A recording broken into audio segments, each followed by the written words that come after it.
Hello, everyone. Welcome to today's podcast, Generations. This is a discussion between me, a 30-year-old, and my friend here, who is a 90-year-old. And today we actually want to look 360 degrees around the life change between the 1950s and how people used to live and today in 2023 with AI and all the technology. So, I mean, Robert, you've lived through all these decades of I and have. and you've seen life literally without a computer or Mm. maybe even a calculator. So I mean, just give us a glimpse of how I don't know how you would describe it. Well, without, as you say, without the calculator or the computer, which to me is magic, to my generation, it's magic how it works. We had to use our brains much more. And although there's huge amount to be said for computers, yeah, and calculators, you just get any answer you want at the click of a button. It does have its downside, I'm afraid.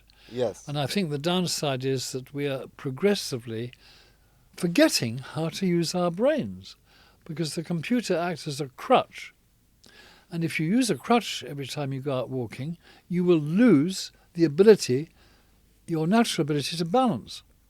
I see the relationship. Quite Yes, quite an interesting it, imagery here. it is actually, when I think about it. Yes, and so, but for example, we can look at many different points. But Yeah, one point is communication. yes. Now I have the accessibility to have a video call with my relative who's half other side of the globe. It's magic to me. Yes, for you guys, this didn't even exist. So you could see like how I mean, how did life change in communication? What did you do if you really urgently needed to speak to someone who's half Well, in my very early youth, telephones were a very rare, a bit like central heating later on, was a very rare luxury. Yes. We had one telephone in the hall for a fairly big house, and if you were in another room, you had to rush to the phone and probably slip on the parquet floor, which was very dangerous. My mother did actually fall rushing to the phone. Whereas now, of course, we have our mobiles. First, we had a phone in every room, pretty much, so you didn't have to rush. Now we have our mobiles. So wherever we go, we're on the phone. And to me, this is magic because I can understand a cable, yeah, Yeah. in the old days, I'm calling it the old days, connecting Britain to America under the ocean. Yeah, Yeah. that I can understand. But how it can work cordlessly, I don't. I mean, when we are controlling a spacecraft we send into space from a billion miles away, there's no cable connecting us to it. So the fact that we can control it. Now, you're an engineer. You could probably explain this to me, and you probably will. But to me, short of an explanation, this is pure magic. Anything we don't understand, we tend to think of as magic, and I do. Yes. Now I can understand you don't understand, Mm. but it's been around you for some time, I so it know, I became know. normal now, right? It's not magical anymore. I suppose AI is becoming magical now. To many of my generation, it remains magical because they do not understand any more than I do. So another example of the difference. Yeah, For me, if I need any information, yeah, if I want to find something, I can easily Google it within a split second. I get my answer. Or ex- if I'm too lazy, I can just speak to my speaker or something smart speaker and get the answer. exactly. But what did you guys have to do? I mean, imagine it was a struggle to get new information. Well, again, you see, talking of magic, when I ask my smart speaker, or my gizmo as I call it, for an answer, within a nanosecond I've got the answer. To me, it's absolutely magic. I ask them, how many minutes are there in a year? Okay? Now, it would take me in the olden days, when there were no calculators, it would take me probably about 3 or 4 minutes to work out in my own head, or using pen and paper, to get the answer. Whereas now, we don't have a gizmo in here, but if we do, we say, hi, hey Google, how many minutes are there in a year? And within an instant, they will go to the website, read off the relevant statistic, and put in clear, plain, understandable English the answer. To me, that is also magic. Now you've witnessed I've told you before as well, and I've showed you the power of AI and what it can do You these days. have. So how mind-boggling is that for you? On the one hand, we invented a computer that, like your smartphone, can give an instant answer to any or virtually any question in a nanosecond. Yes. Something that 40, 50 years ago, it would take me, as I said, some time to work out. To me, again, this is magic. Well, now, what is interesting here, Carlos, is that we created that. So it seems to me, again, magic, that how can we create something that can work far faster than our brains work? To me, this is, again, inexplicable. To my generation, to many of us, this is inexplicable. all right. Now I can imagine that it's being magical for you, but let's talk about what it can do, because now, as you know, the AI, artificial intelligence, is Yes. much million times smarter than us. It can is. it can do so much in a split second that we Yes. can't even fathom. Yes. And now they're going to incorporate this into the healthcare industry, into the education, into finance, transportation. AI will basically control our life. I mean, probably in the future, all the cars will be, they drive by themselves. Everything is automated. Everything is, computer is leading the Yes. way. So that to you, living in a kind of the Stone Age compared to what today is. Absolutely. I mean, I'm a dinosaur. 90 next in May. I'm a dinosaur, and I fully recognise this. In fact, I almost celebrate it because there's a sense in which I'm in no hurry to have all this explained to me. I mean, as we've agreed, I could Google it and get the answer in seconds. I choose not to do that. I like living in a semi-magical world. Yes. It gives me quite a buzz. Yes. Now, you're on a mission now with your company Eddison Wordplay to stop the degradation of using the brain Yes. and brain atrophy. Yes. And that is purely with Google and just what the technology we have now. Yes. With AI being recently introduced, do you think that's going to make people even, far less, attention span even dropping far further? And I do, life- because yeah. when you use your brain at the intensity that we were using it at uni in the 50s, you kind of built your brain like you build a muscle. The more you used it, the stronger it became. So the tendency was always towards building a stronger brain, whereas now the whole direction of travel is to not to build a weaker brain. Nobody wants a weak brain, but that is the result, it seems to me, of using as technology, computers as much as we do. Yeah, there's this quite a creative show called Black Mirror where they try to look into the future and bring in some Yes. interesting kind of episodes about different stories, and I think one of the episodes illustrates how face-to-face interaction might become completely eradicated because with AI, with this new technology, virtual, Yes. Yes. AI, and combine Yes. that with what's it called,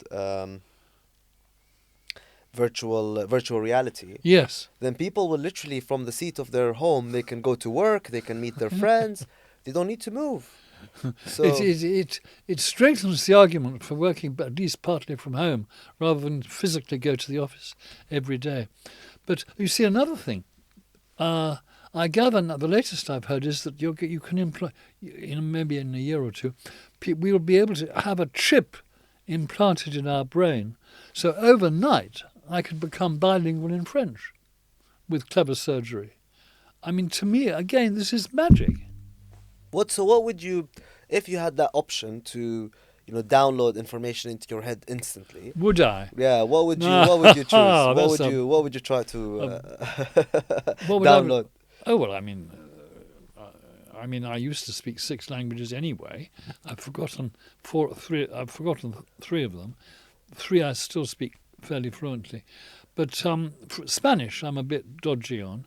So I would rather like a Spanish chip.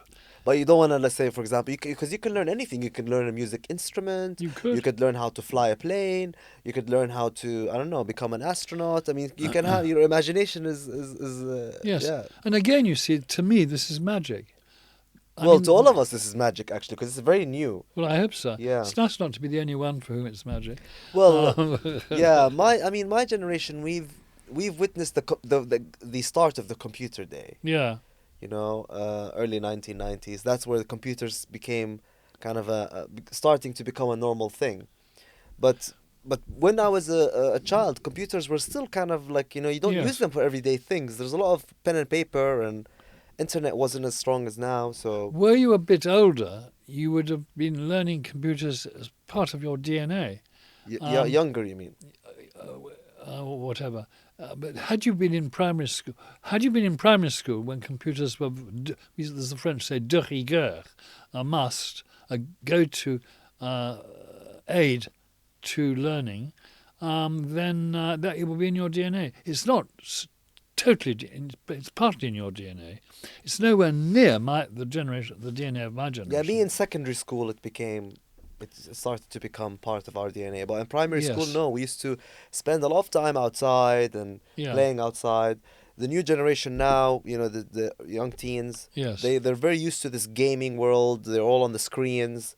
Going out is not is not as a big thing as it was, let's say, in my generation. Nowhere near. So that partly accounts, in my view, for this obesity pandemic, because if you take regular exercise, again you were asking how the generations compare. In the 50s, when I was at uni, or even before that, early 50s when I was at school, sixth form, we would play games every day. Every day we would spend 2 or 3 hours on the rugby field, the football field, well, maybe 2 hours, or running, cross-country running, you see, which led, of course, later to the marathon. All this was in our DNA, no longer.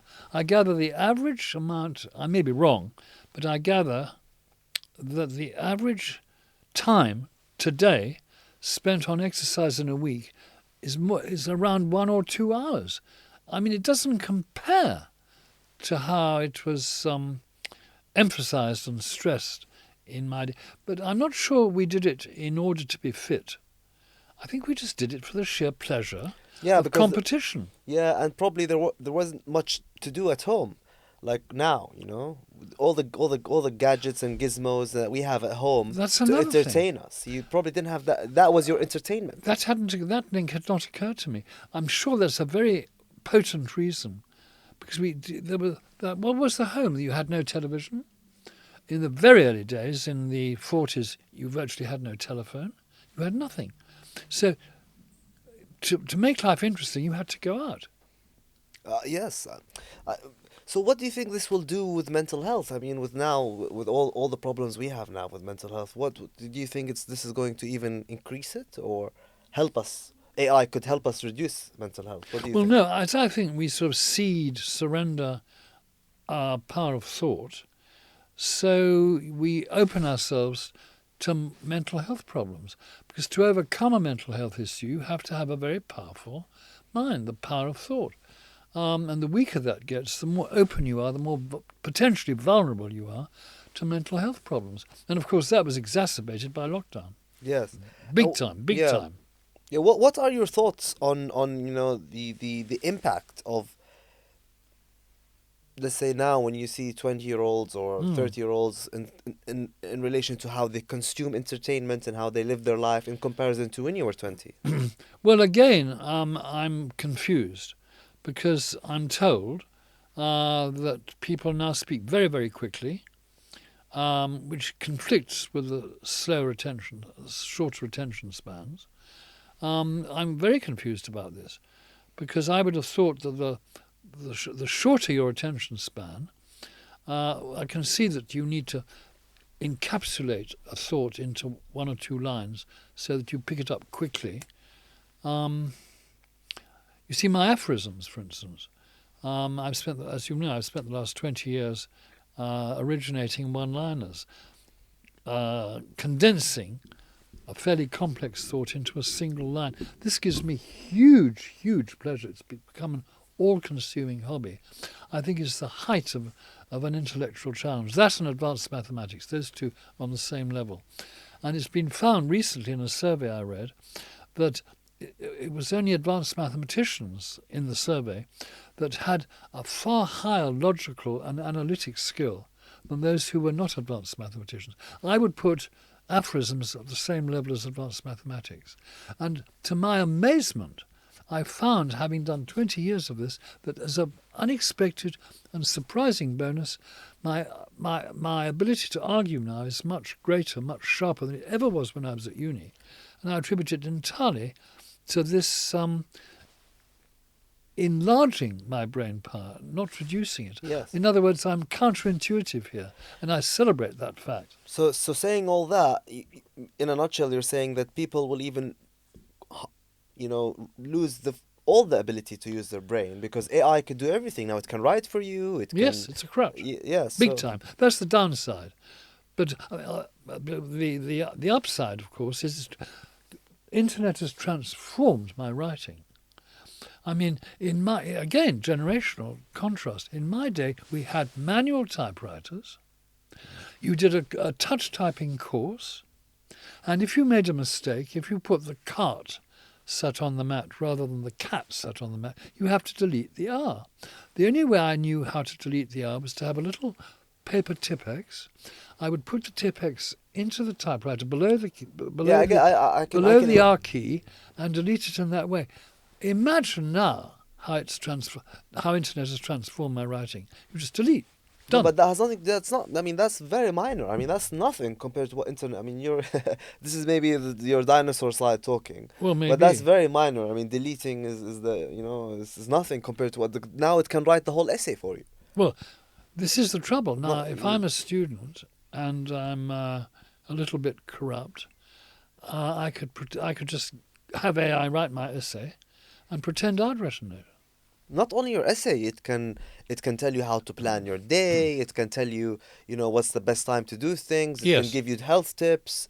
I mean, I think maybe not very, soon in the future, we'll possibly have a chip within our bodies that would give us the full, report of what we need to eat and what what vitamins we need. Yes. All that, completely reliant on AI. We don't even need to go to the doctor. Don't need to see, that's life would be computer. AI would do everything for us. But what fascinates me here about AI is the downside. You see, I'm fascinated by something that we can totally control, yeah? Yes. Something we can partly control, and something over which we have not the slightest control. And a good example, as you mentioned earlier on, is the driverless car. Now, there we can choose to make it driverless. Okay? Yes. In which case it has total control for a time until we choose to stop it and drive it ourselves, or until we choose to intervene. Cancer is something we can partly control. With some cancers we control with medication. Okay? Other types of cancer we cannot. It's beyond our control and it kills us if we're unfortunate enough to have that type of cancer. Okay? Yes. Now space is is the thing that interests me most, because there again we can send a spacecraft billions of miles away and cordlessly control. We're thinking of going to Jupiter now, and we can control where the camera looks to see if there's water. Jupiter's the most likely candidate. Yes.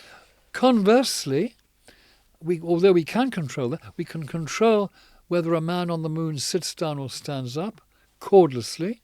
What we can something over which we have not the slightest control are the planetary orbits. You and I would be totally incapable of changing, for instance, the orbit of Mars or Jupiter. But we don't even need to go that far. We can look at our own planet, and we can't control the ocean. Yeah.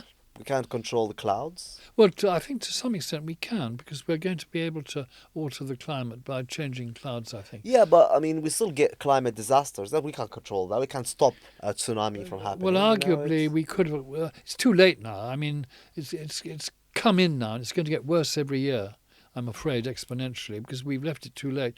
And there are still climate change deniers. Like Holocaust deniers. They're just beyond my comprehension. Yes. Are you in favor for inserting AI chips into our heads and improving our mental abilities or not? Carlos, I've not thought about it enough to know, to be sufficiently well informed to know whether I'm in favour or not. I'm on the fence, I'm afraid. I'm sorry. No, don't Um, be sorry. uh, I mean, you could view it in a. I'm in favor personally. I think as long as it doesn't harm us or doesn't cause any harm, I mean, then I'm in favor. Hmm. But in terms of us being exposed to Bluetooth and all that, we're already doing that every day with our mobiles. So I don't think that matters. But yes, I'm highly in favor. I think it will. I mean, I think we're gonna become somewhere in between a human and a machine. We're not gonna be just humans now. We're gonna be a human combined with a machine, Yes. in which we have these powers. Yes. Um, But well, the I'm not. powers would be probably knowledge. Provided we remain in charge, yes. My problem with AI is that it could come about since they can do. We have invented something which totally outperforms us. At the moment, we're more or less able to manage it. But if it takes over and is 100 times more intelligent than we are, we will then from becoming the manager, we become the victim. This is what worries me about AI. In fact, I'm Yes, actually find it quite but I scary. feel yeah, it could. But I feel like there must be a way we can still pull the plug. You know, pull the Well, plug on AI. But we never know what happens. Things are moving very fast. I mean, every 5 years we're seeing complete new things, and life is changing very, very rapidly.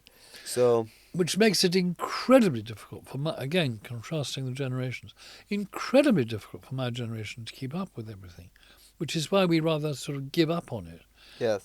Because the deeper we go, the deeper the hole we dig for ourselves. I mean, you begin by, I mean, I could teach intermediate IT, but I find that the more I go into it, the more questions I have. I never stop failing to do what I feel I should be able Yeah. to do. Even me, I mean, computers are like a world. And Mm. with AI now, with code, computer code.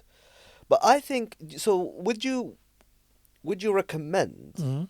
a young person to learn how to benefit and use AI or no, try to reduce using it or avoid using it so it doesn't consume you? I mean, personally, I think yes and yes and yes. Use it, milk it, know everything about it, take full advantage of it. But remember that you need to empower your brain and you need to give it its time as well so you don't lose that brain power. But in terms of leveraging it, I think we should 100%. I see your point, but it's subject to my caveat that if it took control over us, then we've had it. It's just too late again. A bit like climate change, we don't see the danger until it's upon us, and then it's too late. This is my worry with AI. I mean, I can imagine a human being 50 or 40 years down the line. They walk into the home, the door opens automatically, Mm. the lights open automatically. They Mm. don't need to press a button, just all commands from the brain. Probably the kitchen will prepare food for you without you doing it. All of it is robotic. Mm. It's in that sense it's scary. Yes, yeah, you Um, do nothing now. There's no I mean, a jokey analogy would be hip replacements. I mean, it's not true, but if you had both your hips replaced, okay, both your wrists replaced and your whatever other joints there are, your ankles replaced, you verge on becoming biotic man. I mean, what have you? How much of you is left? And I think the same argument applies to your question about AI. I mean, there comes a point where it's good to have a hip replacement because you walk without the pain of osteoarthritis or whatever. But there comes a cut-off point where you switch from being a human being into biotic man, yeah, yeah, arguably. yeah. Imagine, And with yeah. AI, if AI takes total control of us, we're no longer who we are. I, So, I think there could be a way that AI could take over a human. They're gonna put chips in humans' brains. So imagine that chip could be accessed by an AI where it can take over your brain yes, and use you as a human yes. for itself. You see, that would be that would be very scary. well, that's interesting. AI Interesting. would have its own army of humans. It's like uh, True. Now, the problem here, of course, is that if we're full of chips, Yeah. I mean, I haven't the knowledge or even the interest, to be frank, as to whether AI could control those chips. So that's another That's another reason for my caveat. Maybe, Can you yeah. imagine that happening? I Yeah, could. well, I yeah, could yeah, I imagine could. it. Yes, yes. If Yes. I were AI, that's the first thing I'd want to do. Yeah. Control the chips that have been implanted in you. And once I don't know. I know nothing about surgery, but once it's implanted, can it be removed? I don't know. Maybe once it's implanted, that chip might have to stay with you all your life, for all I know. Yeah, maybe, yeah, maybe. And if that progresses incrementally, and you're just full of chips, like you're full of hip replacements and wrist replacements, your whole character changes. Yes, You become robotic man. but let me ask you. I want to be who Yeah, I am. but yeah, yes, yes, but we all we always want to go for the most convenient way. We do. I mean, if I tell you now, I can install this AI robot in your home that could cook for you, that could get you dinner, get you your food, make your coffee, or make up your bed, do your Yes. laundry. Would you refuse it? Well, this comes back to your earlier question as to whether I would advise young people to milk AI. You see, the problem with that, the downside of that, is that they will then follow all this path. It'll become an addiction. They will only know how to press buttons rather than use their brains. And to that extent, they are surrendering their power to almost an outside agency over which we might increasingly have less and less control. This is the danger. So I'm very much in two minds as to whether I would advise a 20-year-old to milk AI. I mean, and in any event, if I don't have children, but if I had children, I would be very worried that they could become addicted, because an early addiction tends to stay with you lifelong. Very dangerous. I would make it a rule, if I could, to ban their using their mobile or their phone for at least they were 10 or 12 years old. Now, they would win that battle, because they would say, "Oh, you're so behind the times, mummy or daddy. Everyone in school has their mobile. How can I not have a mobile? They bully me when I tell them I'm not allowed to." They would win the argument. So I'm very worried that inevitably today, very young children will be immersed and will find themselves milking AI, because at that age you do tend to milk whatever it is you do. When I was that age, I knew every cricketer, every score they'd had for the last 50 years. You really go far more into depth than you do when you're older, when you're very young. It totally absorbs you. And that absorption, that addiction, stays with you all your life. You cease to have control over it. You are ruled by AI. And I'm afraid that is whether or not you allow them, it's irrelevant. Whether you allow them or not, they will become addicted. This is the danger. And this is another reason I'm scared. Very interesting angle. Yes, it is. It is very scary. We can list 10 items that are very scary about AI, but we can also list a million items that are very beneficial. Well, indeed. So I don't know. We're between a rock and a hard place. We are. And the rock and a hard place move together against all odds. Yes. Magically, they move together and Yes. crush whatever is between them. Yes. And I don't want to be crushed. Yes. Well, lovely discussion. And before we end, I just wanted to ask you, what would be if you had one thing that you could ask AI to do for you every day, what would that thing be? Well, you put me on the spot there. What would given my caveat, I would wish that its use was limited to young people under say 18 No. or 20. Something that you would ask AI to do for you, for yourself. Something that you would use AI for. Well, Something that you wish you could use AI for to reduce the effort that you need to put. Basically, do all the effort for you. I would wish, and of course this is a wish that cannot be fulfilled, for AI only to serve me where it helps, and not to give me reason to be scared. That is what I would hope for AI. Of course, it's entirely impossible given my. But you can't think of one thing that you would ask it to do. I mean, for me, I would So you probably want give me what for you. yeah for me now at this moment I would want AI to absolutely organize my life, tell me exactly what I need to do when I need to do it, and and kind of have that on automatic, and I just get things done without thinking about planning and preparing or strategy. Give me ideas, strategies, and I adopt what I want to adopt, and help me progress in every aspect, health, wealth, and social. I Actually, mean, to yeah. remind me, contact your friend. It's his birthday now. I remember I contact my friend. I wouldn't forget that. It kind of just gives me prompts. It prompts me to do things. Yes. In other words, in other words, you ask AI to give you reasons not to use your brain, Well, to put a negative slant on it. well, I need to use my brain to do the tasks, but in order for it to plan, yeah, not to use my brain to plan because it can give me the best course of action. If it knows I'm gonna have lunch at this time, I have a meeting at this time, I need to commute from here to there, I need to commute back. Sometimes I procrastinate or I waste 10 minutes. It takes all that into account and it gives me the most efficient schedule that it knows that I will actually deliver, and then Well, it will improve my productivity. I think probably my answer to your question would be to share your wish. But from my perspective, you are already much better at organising your day and getting things done than I am. Because time for me has much less meaning for me than it has for you. And the reason for that is that you have been employed so far in your life, on the whole, much more than I was employed. I've been freelance all my life.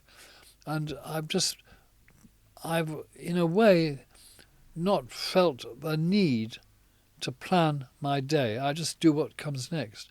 And I'm afraid this is a major deficiency on my part, and I need to strengthen my ability to know what you suggested the other day, didn't you? Put the 5 things that I want to do tomorrow in my pocket and tick them off as I do them. I'm very, very bad at that. I don't know why, and I pay a very heavy price for not doing that, because I find that the days gone by and I've achieved virtually none of my aims, I've ticked off nothing from my to-do list. So yes, I think that would be what I would ask of AI, that it takes the place of the note in my pocket and tells me when I click on my We don't mobile, need to click, it's in your head. um, Or, the speakers around the and house. reminds me at the given time that I'm now due to start this. All right. That would be what I would ask, All right. having thought it through with you. Very good. I enjoyed this a lot, and thank you everyone for listening in. And next time, give us some ideas on what you would like us to talk about, and Yeah, would definitely consider that. we'd very much welcome your feedback and Yes. tell us what you enjoyed, if anything, what we've been able to share with you. Because Yes. one of my greatest pleasures now in my 90th year is to share much of what I've learnt over a long life and a very rich life, not money-wise, but in every other way, and experientially a rich life, to share some of these, if you like, pearls of wisdom that I've slowly accreted incrementally through my life, to share those with you, to see them working not just for me, but for you guys, to solving your problems, whatever they are. Because broadly, I've lived by certain principles. And if you apply those principles to a very different set of problems, to the problems you have either with your parents, maybe, your children, at school, in your work, we all have different sets of problems. But by applying these principles, you will find yourself very powerful mentally and sufficiently powerful not to lose your brain power, but to add to it, strengthen it, find ways of strengthening it. And the stronger your brain power, the better able you will be beyond your wildest dreams. Trust me, I promise you this, to solve virtually all your problems. What you've got to do is remove the glass ceiling that we all set above our heads. It should not exist. There is no reason why you have to limit your ability to solve virtually all your problems. Okay? Yes. I heard of a girl, she's so positive. She had both her arms and legs amputated, and she's as happy as you or I. She's got such a powerful mindset. She's been able to overcome, rather than going to the victim role, which you anybody would be forgiven in that situation, wouldn't they? Yes. To go into the victim role. She has refused to do it. She's remained positive, and that makes her as happy as we are with all our limbs. It's just Yes. incredible.